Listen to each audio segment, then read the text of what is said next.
You're listening to Cards to the Moon, a podcast about trading cards from both a collector and investor perspective.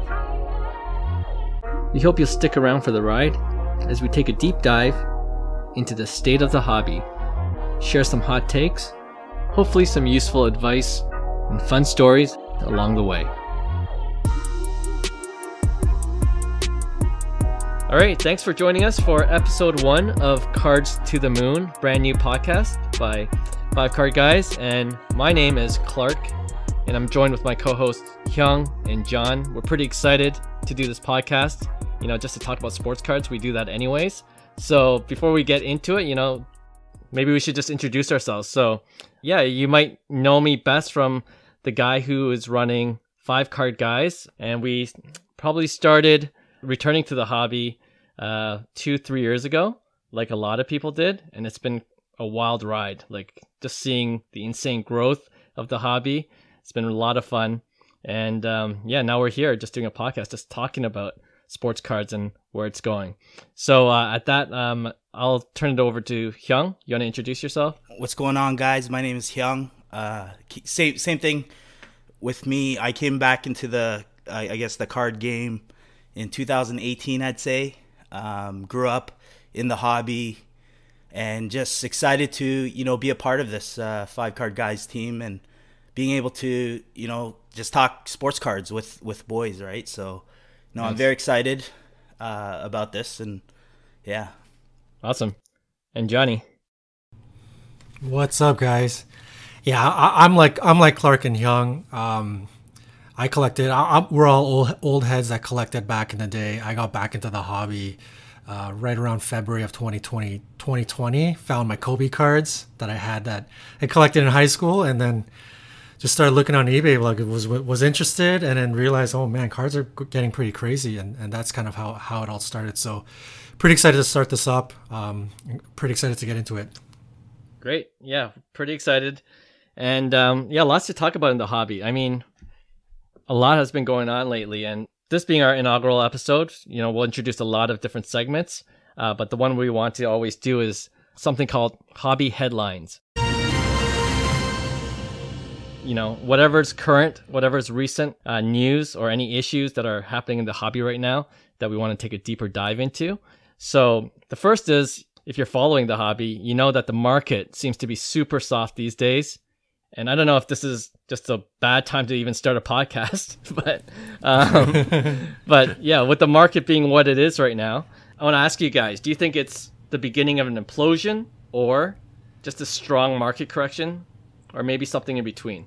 What do you guys think? Well, the true heads, you hold through kind of like the ups and downs, but we got to understand, there was a lot of hype coming into that card market. To me, it's just a correction, right? Like at the end of the day, supply and demand is gonna, determine true value, right? So, I think we see record sales every day on higher end stuff. So, the question is it, maybe not so much, numbered cards versus base cards, right? Because there's so many different factors that play into it with breakers, the amount of breakers there are. Right. How much retail boxes cost, how many people are ripping, the status of PSA and so forth, right? So the list goes on, but I believe, it's just a slight correction, and it's Black Friday, right? It's time to buy right now. So when prices are cheap. So that's my 2 cents on that. Okay. We'll get into some of those issues that you pointed out, why you think it's a market correction, but how about you, Johnny? Your thoughts? Yeah, watching a whole bunch of the YouTube guys, the influencers in the game. A lot of people are talking about a correction. I firmly believe it's a correction as well. There's so many people that got back into this hobby. There's investors that got into it. There's guys like the 3 of us sitting here, collected when we were kids, falling back into the nostalgia. And I don't see, I don't know about you guys, but everyone that I've talked to, everyone that I've engaged with, I haven't seen anybody leave the hobby. I feel like a lot of people poured their money into it and they're a bit over leveraged. Right. So we kind of have the, card rich, cash poor situation. If everybody had the cash right now, we had the flow, I'm sure everybody would be buying, and I'm sure the market would rebound. But everybody's a bit cash poor, and everybody's sort of in a holding pattern, and that's what I believe. So from what I've noticed in a holding pattern, I mean, that speaks correction to me. So Right. Yeah, that's what I think. Yeah, no, you know what? I think we're all on the same page here, but just for the sake of argument, I know like a lot of new collectors are pretty much panicking, and I don't know if there's anything we can say to alleviate their fears, but Well, my thing is, at the end of the day, it's supply and demand, right? So when you and I think defining like investing versus trading, for instance, is important. I think a lot of people go into this thinking they're investing in cards, and they want to, I guess, paper hand and sell, right? Because it was like, think, if you're investing in something, you're saying, okay, something like Fernando Tatis, I truly believe in his ability, 5-10 years down the road, I'm going to hold on to this card. That's why you originally kind of got into the investing mode. But then all of a sudden you see every day's price and, the fantasy logic used in sports cards, right? And then people get excited and they're like, oh my God, should I sell? And then they don't sell. And then there's a market correction. And then, people are like, oh man, I should have sold when their original, plan was to hold 5 years, 10 years anyways, right? So it's, I think there's such a gray area with trading and investing that people don't know the difference. And I think that's what's also causing fluctuation in pricing, right? So at the end of the day, my thing was, well, were you planning to sell that, Fernando Tatis in the first place, and in 3 months you had it, right? So for me, it's like, look at prices over year. I guarantee you, if you look at like Trout updates year after year, right? I'll tell you, it's bullish, right? I tell you, there won't be 1 year that, it didn't drop. Now it might start doing it, but at the end of the day, that's the way I see it, is like the reassurance. It's like, remember, if you truly believe in the investment portion of cards, remember, our exit strategy was never a day, month, or even a year, right? They were years. So yeah, investing versus trading is my thing. Yeah. do you think parts of the hobby though is susceptible to implosion? Like, there's a part of me that thinks there's a oversupply of certain product, right? Or even base cards, like we were talking about. Maybe that's Luca Prisms, but even like like Topps paper, like modern Topps paper base. People trying to, and we're gonna get into this, but everyone's trying to grade that at PSA, and that's part of the reason why PSA had to shut down, right? BGS is shut down now too. I heard. Announced today. Yeah, it's crazy. So I mean, which is ridiculous. Yeah. Isn't that an indicator of supply just being way too much? And it's going to be obvious once some of these graded cards come in. I think, Johnny, you made that point, right? Yeah, 100%. I mean, like people who follow Lameme James, he had that one meme where it's the guy sitting in the church and the first dip, the second dip, the third dip, the fourth dip. And for new collectors and people who are new to the game, I mean, when you bought at what you thought was the first dip or the second dip, right? We're hitting the third dip, we're hitting the fourth dip, we're hitting the fifth dip. Even though this is market correction, we have no idea. Like, I have no idea if it's going to go to a sixth dip or a seventh dip, and it could. And I think that the whole PSA grading pop reports, that's going to play a big factor. Like, people getting, like, we're going to see waves and waves of bulk submissions coming into people's hands over the next 6 months. There's going to be hundreds and thousands of Luis Robert Chrome 10s and Luis Robert Chrome 9s and Tatis 9s, and tons are coming in, and these people bought cards at $7. They graded at $12. They're in on it for $20. And, the market is trading at $210, and they want to sell it off for $175. They're still making like a 9x profit. They're going to do that, and you're going to see it continue to tumble and tumble because there's going to be like monster supply, right? So I truly believe that the real like base monster dips are going to stop and halt once all of these submissions finally come on and just start coming onto the market. It might not be till like October of this fall where we don't see like a rebound. I don't know. Like, nobody really knows, but Yeah, I think those monster submissions coming back, I think that's going to play a big factor. yeah, that makes sense to me because I think moving forward too, not a lot of people are going to submit their base. You know, like it's not worth it. PSA and PSA Not and worth it, probably yeah. VGS are going to raise their prices, and like you said, it's not going to be worth submitting those anymore. Yeah, where you getting $12 submission bulk subs? It's just throwing numbers out there. That's 5 years ago, man. Yeah, Yeah. That was even like 2019. Actually, you could get $10 bulk subs, which is crazy, and then see prices now. Yeah, Yeah. Crazy. All right, so I mean, I think we're all in agreement that we're just riding it out. It's a market correction, and Yeah. well, we've been Yeah, through both, right? We've been through the high, and then Mm-hmm. you go through the low, right? So it's like at the end of the day, it's where is it going year after year, and is it bearish or bullish, right? And we're still in the bullish market if you look back from Right. you go year after year, Yeah, there's a and slight pullback, right? Yeah. for sure. And I Yeah. think the other side of the equation, right? Like the demand is still so much higher. Like Oh, I it's think way we're gonna really see that the demand is so much higher when the Nationals come along in July, August. Like it's Right. gonna Yeah. be crazy, Yeah. and I think we just heard that they're gonna go with it this summer. And Yeah.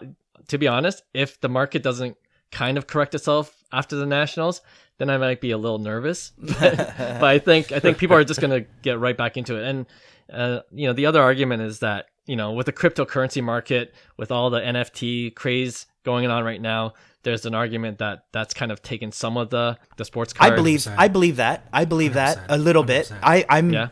I'm guilty of it too. Like for me, like my attention was in crypto as opposed to cards, right? Where Sure. normally I would have dropped, a certain amount of money into cards, right? But Yeah. for me, I really like Ethereum, right? So for me, it's like it's a battle between cards and Ethereum. It's like sometimes I gotta sell my cards and then put it into crypto and vice versa, right? If some people do well with crypto and then put it into cards, right? It's just it go hand in hand. But I think that affects people too. Is cash flow, like John was saying, earlier. It's like you Right. run out of cash. It's like what happens after the sixth dip? Like you have more money. I see those memes too. It's like I've been out of money since the fifth dip.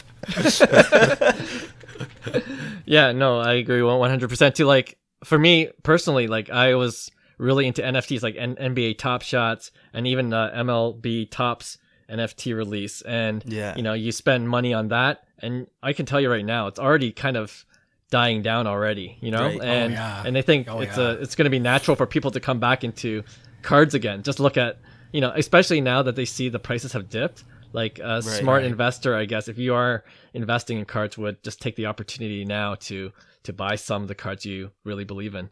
Yeah. Yeah, I'm with you guys, man. I firmly believe that the crypto hype, NFTs, I don't have stats in front of me, but I'm pretty sure all three of us can agree and in some confidence that it took away a lot of market cap for sports cards, right? Like these are competing products in investors, right? So you can't not say that they didn't. They 100% did.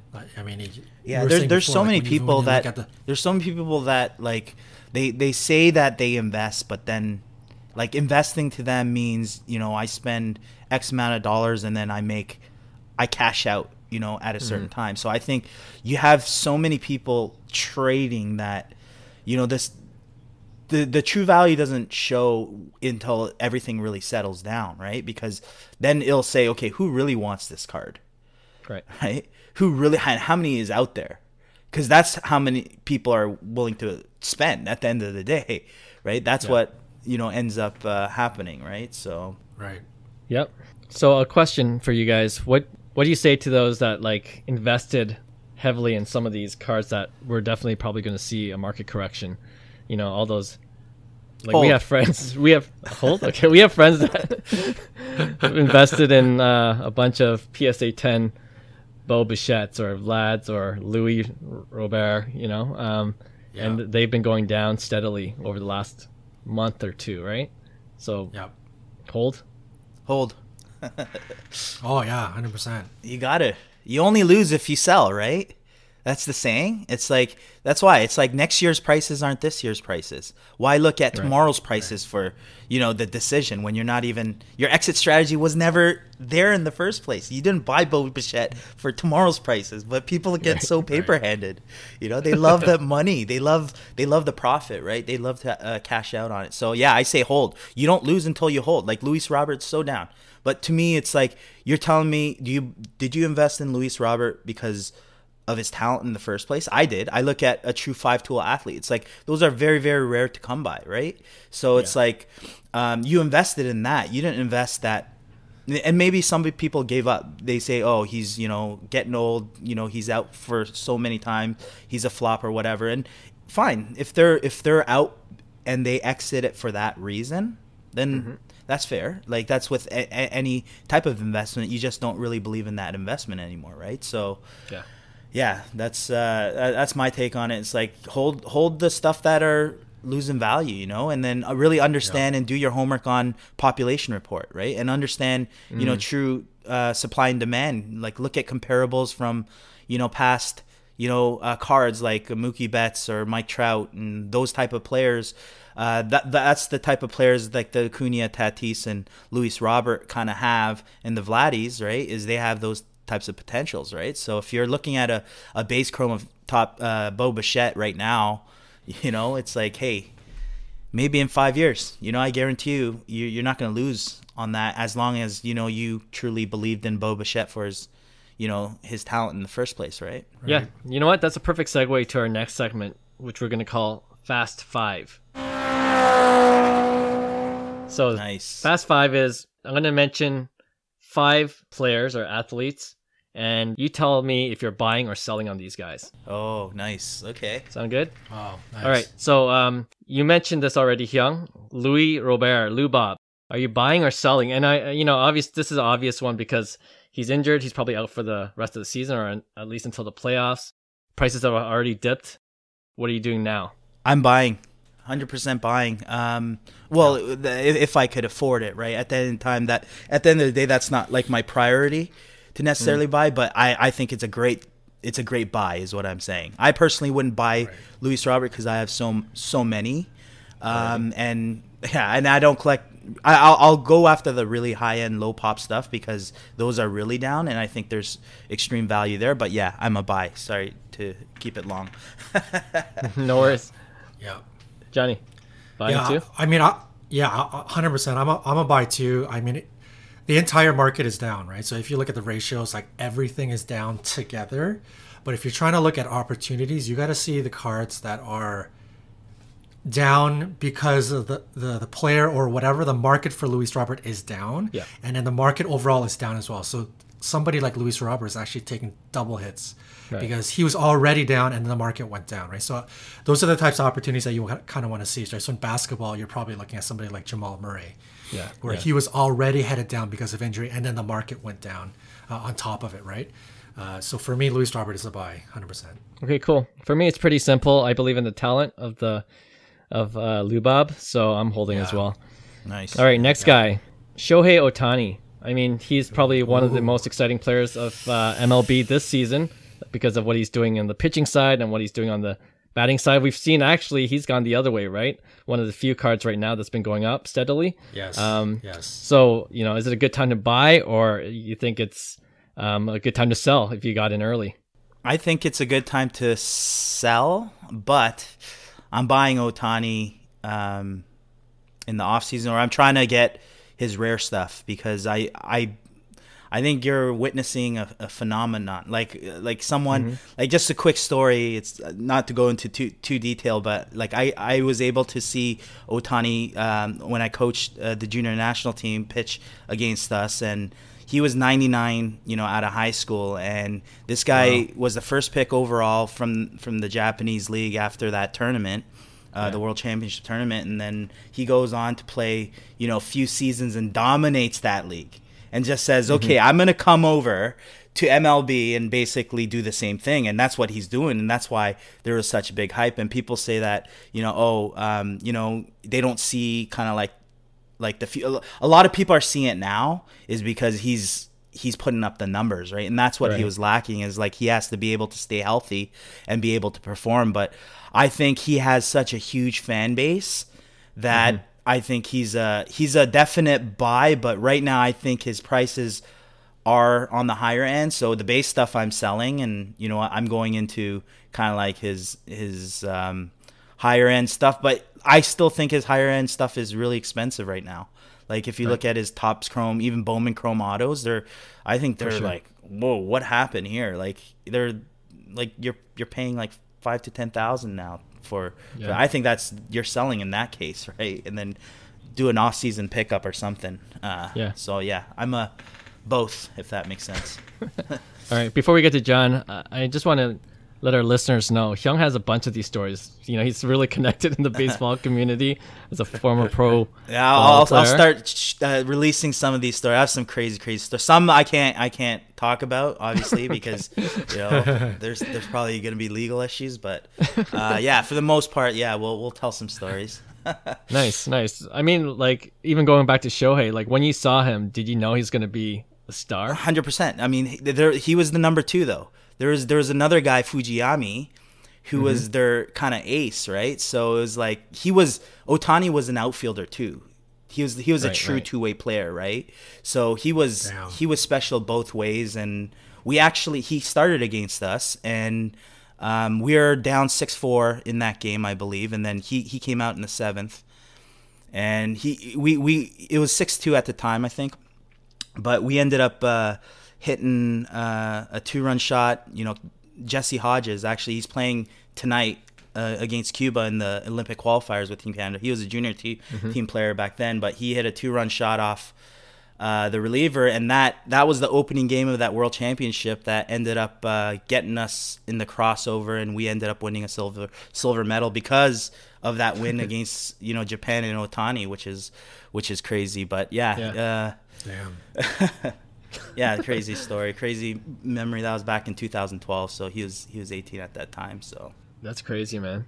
Shohei. Now everyone knows who he is. So yeah, he's a stud, man, and I don't think people realize how big this kid is. It's like this guy is not like a typical Asian being. Like I'm telling you, like, and I say that because hey, I played professional baseball.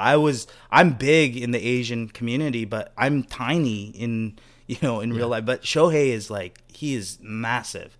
I mean, you see his his wingspan, his strength, his athleticism, his speed.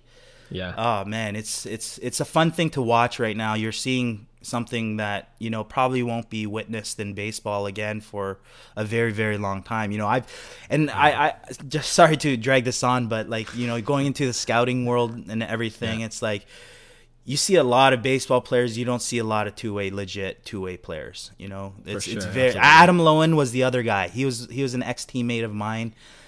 He made the big leagues as a pitcher, and then he got injured. He made it back as a hitter, and then he got injured, or his arm was feeling good, and he went back as a pitcher and made the big leagues again. So it's like stuff like that. It's like, what? Like you only see that, you don't see that too often, is what I'm saying, at the highest level of baseball, right? So yeah, super rare. Buy, yeah, buy or hold.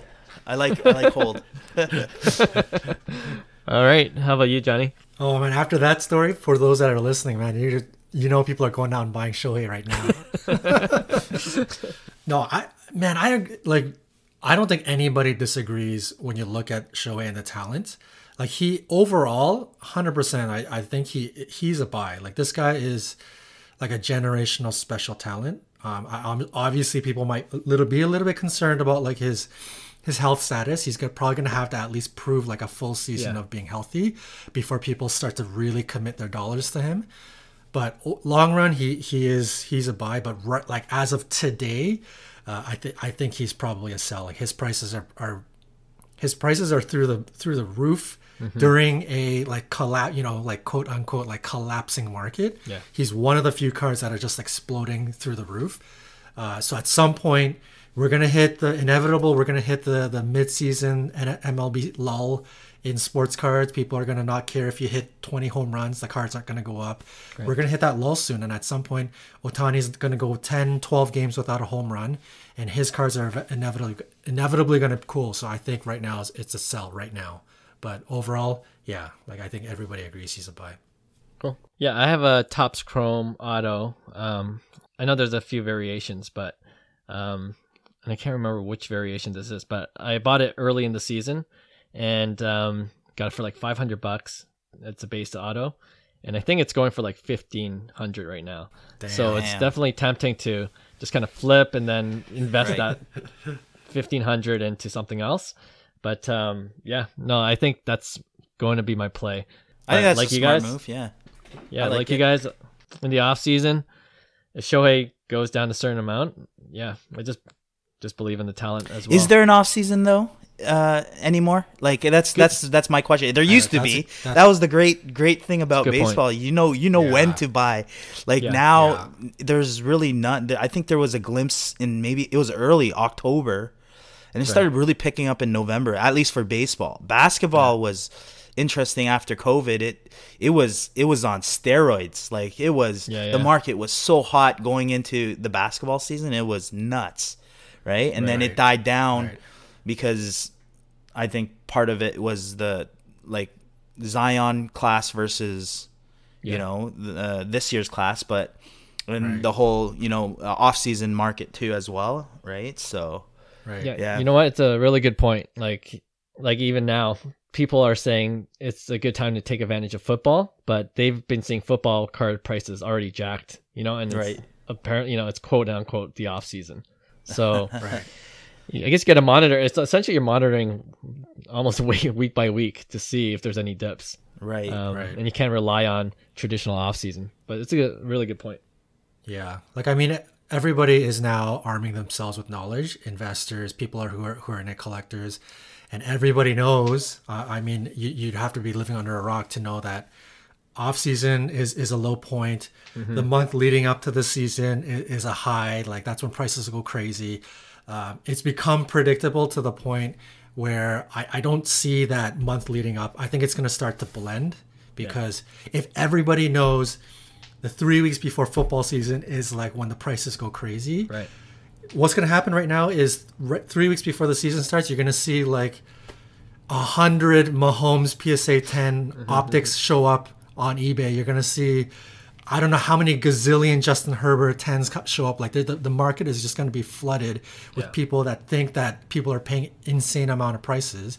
And I guarantee you it's not going to be like a hot like month leading up to football season because that's happening right now. People are trying to get ahead of that. Yeah. That game there, right? So the predictability, I think, is going to come into play. So I don't think there's going to be that what people think is off season and leading up to the season. It's going to be sort of like a blend of the entire off season. That's kind of what you're saying because when it's too predictable and everybody knows the seasonality. You're just going to be flooded. The market's going to be flooded with cards and like, what do you know? Yeah, no, totally agree, man. I mean, you almost have to be 2-3 cycles ahead now. So I know. It's crazy. Okay. All right. We'll go to the NBA now. A couple players here. NBA playoffs are going on, right? Trae Young. Like, I love the guy. I have a PSA PSA 9 silver prism, and it's down like 60%. I'm hurting bad with that card. But I don't know. Like, it's so cheap. And so for me, it's so tempting to buy. But at the same time, it's one of the things we talked about early on, right? Like, is it oversaturated, these prisms, even silver prisms? I wonder if that's the case. So, your thoughts on Trae Young cards in general? Trae Young, I'm a buy. To be honest, I think his cards are way too cheap for what he's putting up, and like I said, it's like you could extrapolate his talent and kind of see, what type of player he's becoming. And follow the comps for that, for that particular player. And you could see that based on today's prices, it's still cheap, way too cheap right? Especially, and the good thing with silver is the liquidity. It's like you have a lot of people in that game. That's a very highly demanded card as opposed to the base. So I like the silver definitely over the base, just because there's high liquidity, but there's also a limited amount, right? But yeah, like I don't think I think, like I said, I'm in on the numbered cards, like the rare trays. I would look into that. I haven't looking at prices lately, but I would assume that it's on sale. Right? Remember, you don't lose unless you sell it. If you hold, hey, just weather the storm, enjoy the card, and enjoy the talent, right? And that's the beauty of it. That's why you have cards in the first place, is so that you can watch sports and watch them ball out and be happy, right? We get so shook by today's prices. So buy. Trae Young is a buy. A lot of basketball is a buy right now. Luka too. Yeah. Nice. Yeah, that's where I'm at as well. Is hold an option for us? Because for me, I think it's I think we're in a hold pattern. Trae, I think everybody agrees on the talent. I think he's going to probably win the playoff series, and his card's going to start to take a little bit of a bump. But Trae is in that same category right now where all basketball is down. Like I think Luka in ratio to what his card is normally worth is like a super buy low. Like I think Trae's down. Trae is in the same category as like Jason Tatum, budding superstar. His Jason Tatum is super cheap. So I think he's just a part of the overall basketball market. Yeah. And everything's in a holding pattern right now. But I mean, if we all sat and had the money, 100% I'd be going in on Luka, I'd be going in on Trae, I'd be going in on Jason Tatum. Yeah. Like everything is cheap right now. Tatum's a nice buy too, yeah. Yeah, he is. But I put Trae and Tatum in the same category. I think they're both, like if you have it right now, it's a hold. If you got the money, it's probably a buy.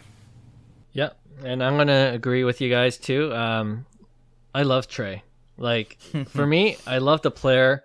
I love his swag. Like NBA, for me, NBA cards that I collect, it's all about the player and even his off the court presence. Like he's got it. He's got his social media popping and just the way he's playing the Knicks. Like it's amazing. And you compare like Trae to Luka. They came out in the same year, and Luka's Luka, right? But the discrepancy between Luka and Trae is so big, and I don't know if I necessarily agree with that. You know what I mean? I feel like, is Luka overpriced or Trae underpriced?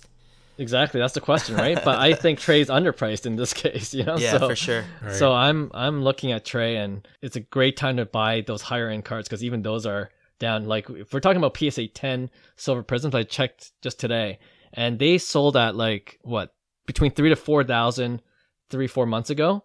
Yeah. One just sold for 1,500 the other day. Wow. Crazy. Yeah, crazy. That's a 60% buy. 60% off right now, right? Yeah, so, that's a huge buy, right? Look at previous comps, for types of players, similar types of players, and what cards do over time. Obviously, given that Trae Young is still young, right? And that's the kind of like gamble you have, right? Is that balance of the hype, of what he's gonna do. But at the end of the day, it's a tall order. That's what we don't understand. We're like expecting Trae Young to just go out and have a Hall of Fame career, right? It's like we're even betting money that he does, right? Which is insane if you really think about it. It's like we're betting on somebody else's career, right? But I believe that's why, we're all in this game, is because we love the hobby because of that. We could hold something and cheer on kind of for whoever. Like I remember baseball got so much more fun after I got back into collecting, because I'm every night looking at highlights. Every chance I get, I'm watching a Braves game, because I could watch Acuna all day. I could watch Tatis all day. I don't care what else sports is on. I'm watching those players, right? Vladdy, even Chicago White Sox, up and coming teams. So nice. Yeah. All right, another young NBA star, Ja Morant. I mean, at the during this taping, looks like the Jazz are going to beat the Grizzlies, but I bring Ja Morant up because he's one of those guys that just haven't seen any kind of movement despite the things he's done on the court. So I don't know if there's just there are guys in the hobby, right, that just get no love. even if they're good players or not. I don't know Right. if you would put Ja in that category. He's a young guy. He's obviously got a huge career ahead of him, or we're assuming that. But yeah, what do you guys think of Ja Morant? For me, I'm a huge Ja fan, so it might be a little biased here, but I think a lot of people. I remember during the preseason and the beginning of the season, he was going off. Like there was so much hype around him, and he was dropping 43 or whatever he did in the first few games, and he was averaging probably 30 plus at the beginning of the season, and people were like, holy crap, this guy's figured it out, right? And you got to remember, this is second year in, right? Like Right. numbers don't lie, and realistically, is Ja at like scoring 30 a night? Like he's not there yet, right? I think I think that along with his injuries, that injury he had really tanked his price. That was the beginning where there was no looking back after that. It went straight, his prices went straight down, right? So I think for it to see the potential it had to where prices have fallen to, I think he's a steal. I think more than anything right now, because I think he's learning a lot. He took a very below average Memphis team last couple of years to a playoff. That to me that's saying a lot about the future of kind of like the type of player Ja is, right? He wants to win. He comes from a smaller school that it was all about winning. He got no love, right? Yeah. And he's doing it at the highest level. So to me, I truly believe in his talent, like more than, not saying more than like a Trae Young, but I see the hype around him because he is a kind of like, he does stuff that you're just like, what? Like trying to, dunk over people and stuff. Like crazy, man. That guy's crazy. Yeah. Yeah. Well, Hyung, you brought up the fact that he comes from a small school. He plays for the Grizzlies. Does that factor into your decision to invest in a guy when they play for like small market teams? It used to. Okay. But then for me, it's like the hobby always proves me wrong. Like that's the thing. It's like every day it's something different. What yesterday's thoughts are, are just the past, and now markets move, markets change, right? So it's like, I don't know. Yeah, like it makes me hesitate, if I'm honest. Like Karl Anthony Towns is an example for me. Like the guy has talent, but I'm not investing anyone that plays for the Timberwolves. I don't care. Like, Right, it just seems like ever since Wiggins, like I monitor those prices, but the hobby gives them no love. Like even if they're, talented star players, and maybe if they get traded to another team, I might reconsider. But I wonder if Ja Morant's like that for me. I sold early in the season. I had an NBA Hoops rookie card of Ja, and I sold.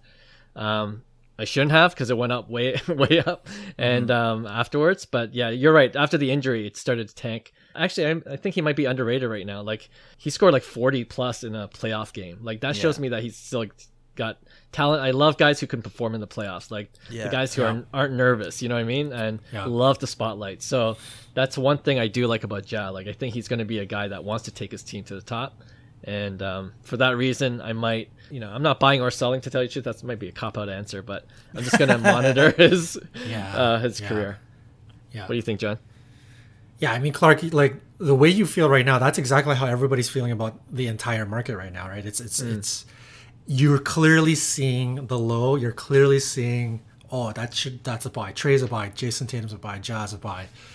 But everybody's still nervous. Everybody's nervous about that fifth dip, that sixth dip, that seventh dip. So it's just this big, huge holding pattern. I think everybody watched him at Murray State during the NCAA tournament. Like this guy put himself on the map in huge games, just having that it factor. Hyung's right, man. Like the injury derailed his value a bit. He came back. He was super inconsistent, dropping 25 one night, dropping 9 points another night. I think that really kind of derailed the momentum that he had. I don't know. I'm still in a holding pattern with everybody, right? Like it's the same answer for me. I think I'm a hold. Like I believe in Ja just as well. I actually personally like Ja over Trae Young. That's just me. But do you? Wow. Ja, okay. Yeah, I do. Yeah, but Ja is in that same category of, budding superstar Jason Tatum, Trae, It's all a big holding pattern right now. Like I'm, yeah. Okay, fair enough. All right, last guy in our fast five. We should have called this slow five. We'll be a bit faster next time. But I want to bring this guy up because this is an interesting case. Deshaun Watson. I was all in on Deshaun Watson, and then there's a lot of bad press, bad news, and he's dealing with court stuff. And what do you do with guys like that? You know what I mean? Do you just stay away from that point, or this guy's like a top 5 quarterback in the league, you know what I mean? And he's looking for a team to play. And I guess the question is if he's going to play now. But yeah, I just want to get your thoughts. What do you do with a guy like that has issues off the field? Yikes. Look, for me, it's like that's one thing when I invest in sports cards, I'm looking at it like I'm not looking at it for tomorrow, like I say. So for me, that's going to be an important factor, is the longevity of kind of someone's career, and are they going to be in trouble?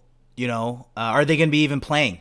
Right? That's a realistic question, because all that stuff is important, because people don't understand. It's not like you go and show up and play sports and life is all fine and dandy. It's like there's it's a real life. It's a very, very tough life. There's issues that people deal with. There's the perfect example is Karl Anthony Towns. Like, he's gone through a lot of stressful situations in his life, right? So for me, it's like there's things that happen in people's lives that we have to think that it's realistic, right? So it's like not saying that that's somebody you stay off of, but that's something that I look for, is the longevity of someone's career, where I see them, because I like personally to invest in, I guess, the GOAT type players, right? The people that will leave an impact on the sports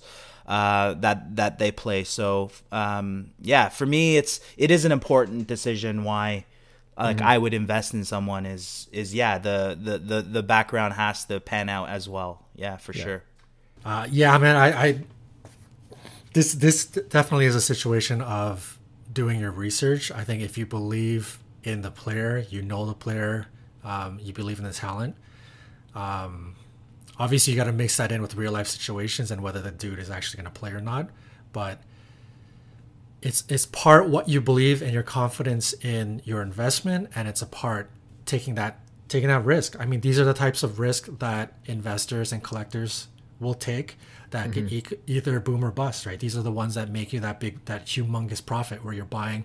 I mean, I just happen to be following, I don't buy too many football cards, but I was watching like a Deshaun Watson, like Select Premier Silver PSA 10. I think it went for like $400, like these are the types of moves that if you're a gambling person, you take that, hey, you drop that $400. He comes and plays. Clark, like you said, this guy's a top 5 talent. And out of nowhere, he ends up playing a full season. He plays for a different team. He has a monstrous season, and that card is up. During the season, it's at $3,500. You just 9x'd it, right? So these are the types of, you got to believe in the player. And as a collector, you got to like the player. If you love watching him, that's a huge bonus too, right? So if you believe in the investment and you want to roll the dice, these are the perfect opportunities where it's the ultimate buy low to take that risk. Obviously, there's a huge risk in it, but depending on your gambling, your how much you want to gamble, this is where you take that risk. Yeah, right? For sure. It seems like the ultimate risk reward gamble here.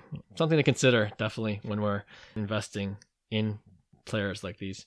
Yep. All right, we're done the Fast Five. So I think our last segment for today, and I was just playing off with our podcast name, Cards to the Moon. I'm calling this Ready for Launch.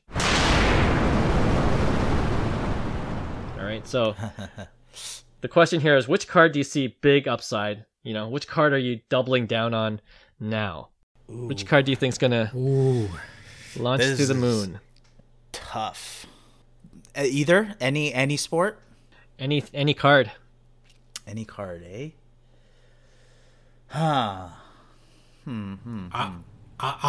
Dude, guys, I've said it from before though. I'm big on Karl Anthony Towns. I know a lot of people are not, but this guy is a legitimate top center power forward in the league. He plays for an awful team, and his card is beaten so low because nobody believes the Minnesota Timberwolves are going to do anything. They're going to get a high. They're going to get a high pick this year. They got Anthony Edwards. Like, you never know, man. These guys can make some noise, and they get a high pick every year. Okay, so I don't know. Yeah. But at the same time, you don't know what's going to happen overall, right? Just like exactly like Anthony Davis. This guy was on New Orleans. He was going nowhere. Out of nowhere, he goes to the Lakers, and his card is going to the moon, right? So, it's a bit of a gamble, but you're betting on the talent. Like, I believe in Karl Anthony Towns. He went through some tough moments that I think. Really, the only knock on Karl Anthony Towns is, number one, the team he's on, and number two, I think people, in terms of like his character, they kind of classified him as a prototypical millennial, a little bit spoiled, doesn't have the work ethic, he's a little bit childish, but the talent was there. And I think all of the unfortunate things, like, that happened to him, and like, rest in peace to his mom, like that, those are like insane life moments that happened to him, but those are the types of things that grow you up as a human being real quick. Sure. And I think for me, the questions of like, he's going to probably turn the corner and becoming a man real quick.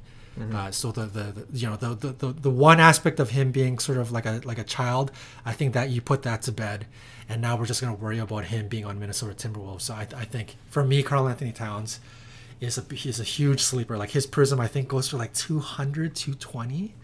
Oh man. Okay. And this is like a top NBA player, right? So yeah. I don't know, like, if these are the types of moves, man, if you want to get ahead of the game, get ahead of the curve, it could be a move, right? So okay, I can see that. I got a lot of Karl Anthony Towns, so I'm Cat all the way. No, okay. he's a good buy for sure. Yeah.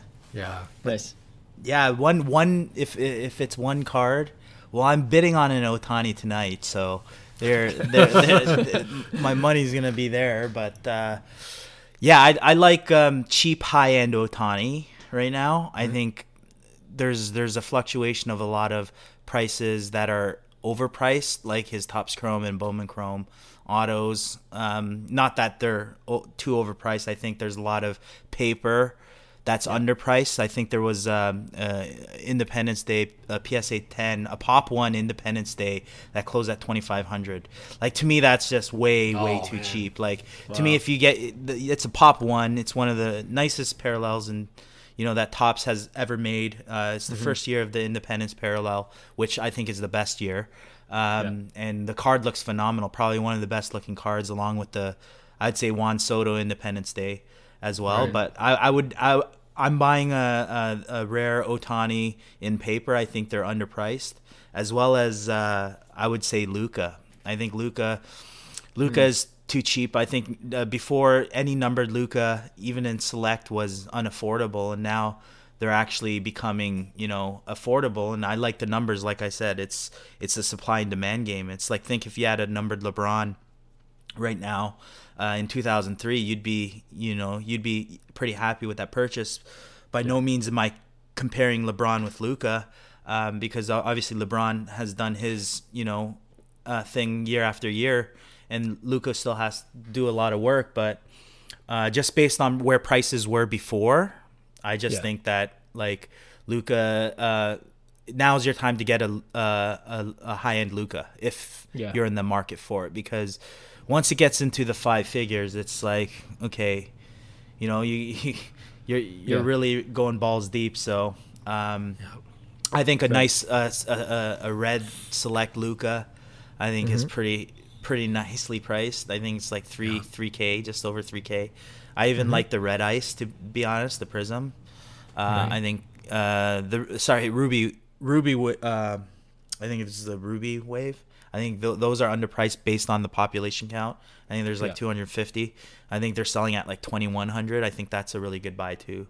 So there's a couple that I'm thinking of, but I'm bidding on an Ohtani tonight. So by the time this airs, it's good. It's all good. It's the SSP Auto. It's out of 5, good so luck, I could even luck. talk about it. Damn. Because by the time this podcast is over, it's not going to be for sale. So I have to win this.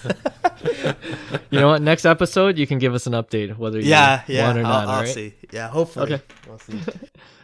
All right. I'm going to go with, kind of in the same vein as you, Hyung, like with the market down like it is now, this is the best time to get GOAT cards. Like it's going to be obvious for people to say like, yeah, you should get a Luka or whatnot. But I just want to emphasize that if you're going to get a GOAT card, now is the time. Because once it goes back up, I agree.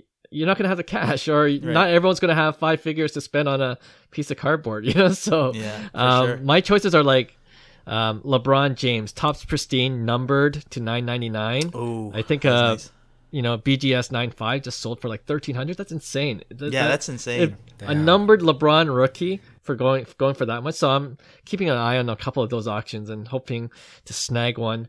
You know, even Mike Trout, like, guy's a generational player. He's injured now. I know he's injured because he's on my freaking fantasy team, and he's killing. Like he's just like my team's getting killed. He was doing really well for you in the beginning of the season, though. He was like he's you know he's money in the bank, right? So But Mike Trout, like if you're thinking of getting a card like a Topps update, you know, like a classic one like that, a PSA 10, or even PSA 9, like now is time to go in for those cards. Like I think once the market starts to heat up like we believe it's going to, like once it corrects itself and then demand stays high, I think a lot of our ready for launch segment picks will be maybe more up secure, you know what I mean? Like so, you know, for those listeners, I hope they're not thinking that, oh yeah, that's an obvious pick. But I just want to emphasize GOAT players right now is the way to go.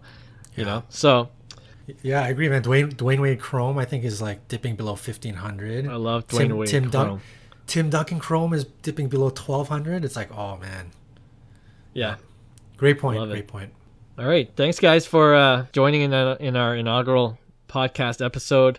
Yeah, we're hoping to publish every week, probably on a Wednesday. But yeah, if anyone is listening to this, if you have any questions or if you have any topics or issues related to the hobby that you want us to discuss or you had questions about, just feel free to DM us in any of our social media handles at 5Card Guys. It's probably the best way. We'd love to just, you know, talk about those hobby issues. Like it's going to be exciting, you know, just the ride that we're going on right now. And 100%. you know, we are part of this sports card group, and what's our motto? Buy. I think it's relevant. You know, that motto is relevant right now. And hold. And hold. Yeah, don't panic. Hold. Great lesson. Yeah, just hold. All right. At that, we'll talk to you guys later. That was awesome. Thanks, everyone. Hey, thanks for listening to Cards to the Moon.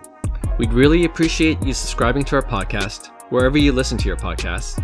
And you can also connect with each of us on Instagram at 5Card Guys, or you can follow Hyung at Integrity Sports Cards, or John at TradeU at Recess. You can also check us out at 5cardguys.com. Thanks again, and hope to connect soon.